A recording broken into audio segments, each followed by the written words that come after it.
College. In today's world, you need a college education to get anywhere in life. But as costs rise, is the cost of college becoming too high for students to afford?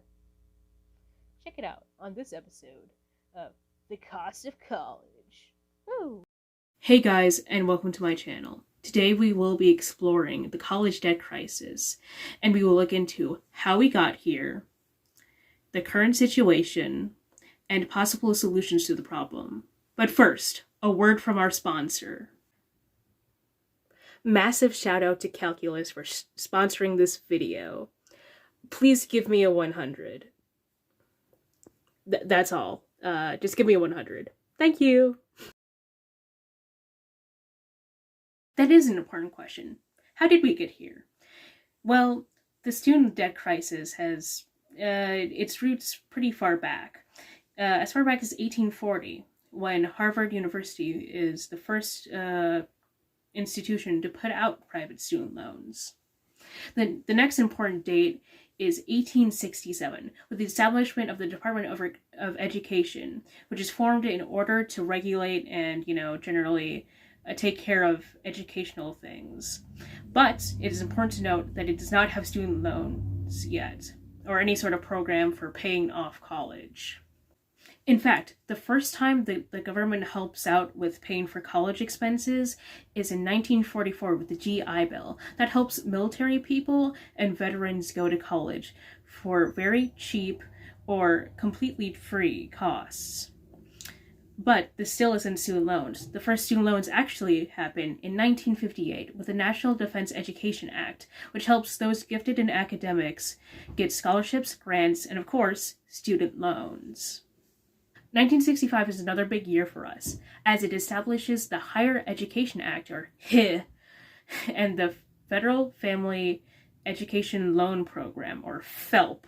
These helps low-income students go to college by giving them loans. Government-subsidized loans, but loans nonetheless. The next big year is 1972, when the Pell Grant is established in order to also help in-need students. The HE is also amended to make sure that no gender discrimination occurs under it. So, also, fun fact, 1972 is also the year when Title IX is passed and when the Equal Rights Amendment is passed by the Senate and set for states to approve. So, big year for women all around. Let's go, guys. The next big moment is 20 years later, in 1992. And let me just read off what happens. The Higher Education Amendments of 1992 create the FAFSA, or Free Application for Federal Student Aid, the Direct Lending Program, and unsubsidized Stafford loans. Basically, this is massive. With unsubsidized student loans, students now covered interest costs. Which is really not good. Hot tip for college students: do not take unsubsidized student loans. Take the subsidized ones. While they will accrue interest, they won't accrue interest like over summer vacation. Then also, FAFSA is also important. Like, for those who live under a rock, FAFSA is basically an application that measures a certain markers like income, marital status, etc., and gives you money based off of that. So pretty cool all around, but massive year, 1990. The next big thing happens the very next year in 1993 with the Student Loan Reform Act that happens under the Direct Lending Program. This makes it so that the government can lend directly to students. Before they had to do it through a private institution, and that had been the case since like 1965. 2005, the Higher Education Reconciliation Act occurs, which lowers loans from 4% to 1% and allows student loan borrowers to be available for plus loans.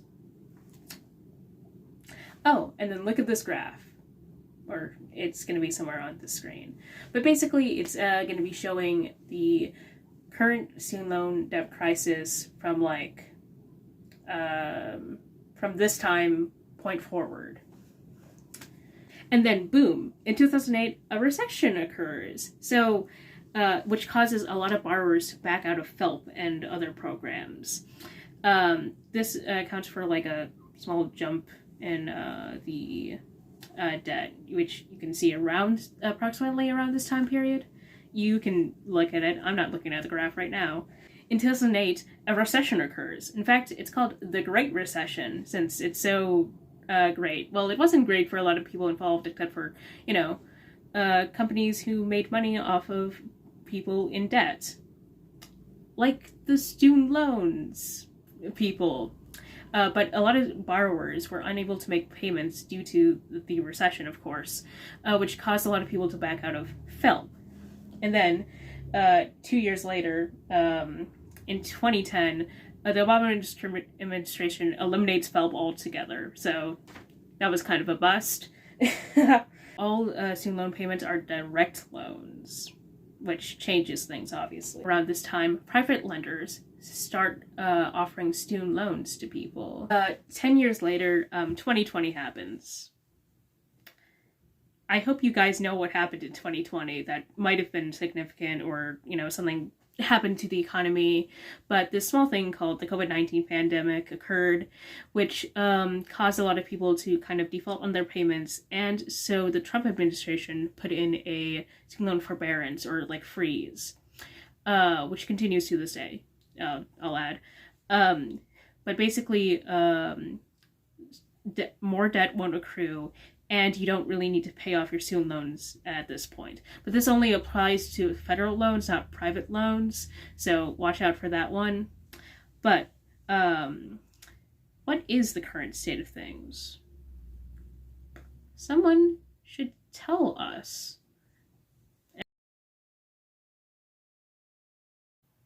It's not good. Okay, no, I'll elaborate. Currently, the debt stands at this big number, or about like $1.7 trillion. And it's still growing. But the growing has slowed, mostly due to the current forbearance on student loans. So, that's good. This freeze has been very beneficial to borrowers who have saved about like $200 million in the past couple years. About 15% of American adults report that they have outstanding debt from undergraduate studies, and 7% have debt from postgraduate student loans. For current students, about 65% of them will graduate with student loan debt. For those with student loan debt, first-generation college students are twice as likely to report being behind in loan repayment, and graduates from private, for-profit institutions are also twice as likely to report the same thing. For me, the most worrying part of this is that our debt is growing 513% faster than our GDP. Overall, this is sort of a bleak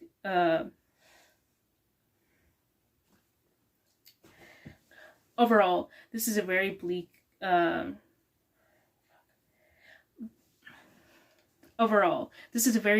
picture for college students, but there is some hope. As I was recording this and creating this, Joe Biden, or the Biden administration, has promised to forgive $25 billion in student loans. This was over a court case that occurred in which found a lot of for-profit private institutions doing some shady tactics, but very good. This is very good change. Speaking of changes, let's talk about solutions. Little heads up before I start this. This is going to be ordered in a vague order from most likely to happen to least likely to happen. But for my first part of the plan is to continue that forbearance. The freeze should continue. It is very good for college students, and it's saved them so much money and has helped a whole lot of people.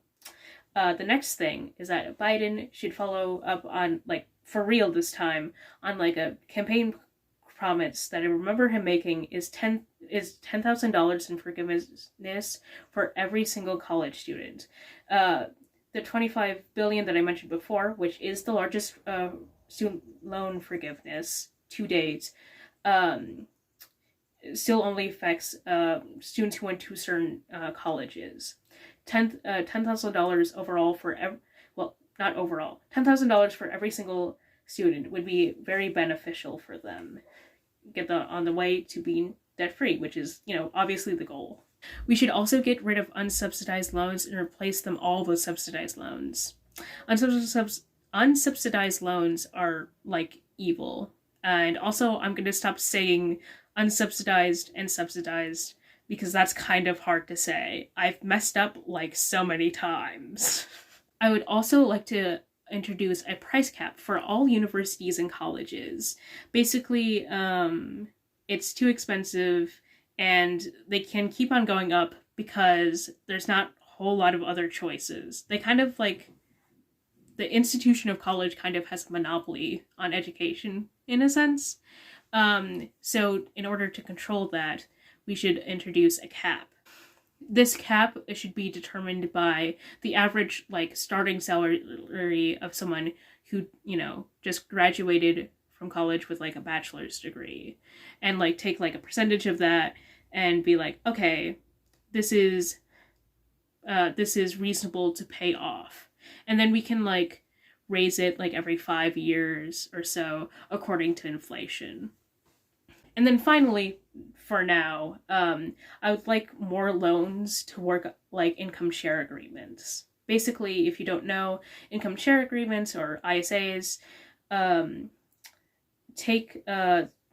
give you money, of course, like any loan, and then the way you pay it off is based off of a percentage of the first job you get after college. And then for some ISAs, they end after 10 years. So even if you haven't paid all of it off, it's paid off. And you don't have to pay anything else. This would stop dragging out the process of paying off loans. You served your time, you're done. Those are all my ideas so far for paying off college. I think I was pretty generous and compromised, because ideally I would want college to be free and all outstanding student loans completely paid off. But, I'm that's not really likely to happen in the future, so I'm going with some more reachable solutions, To recap, the student loan crisis has been brewing for a while, actually over 200 years, and it's not really fun for anyone involved unless you're a student loan company, but for the borrowers themselves, not really that fun. Also, there are solutions, and a few of them that I have proposed are actually quite popular, but even if something is popular, that does not necessarily mean it's going to happen. But you never know. I still have hope for this country, despite everything. And so that's kind of it for the video. Hit like if you like, and subscribe for more, I guess. I'm not sure if I'm going to be uploading that much, but well, this is my calculus final. That's why it was sponsored by that. So hey guys, I hope you guys give me 100, because if you don't, I will make your pets disappear under mysterious circumstances. Yeah, I'll go with that. Bye!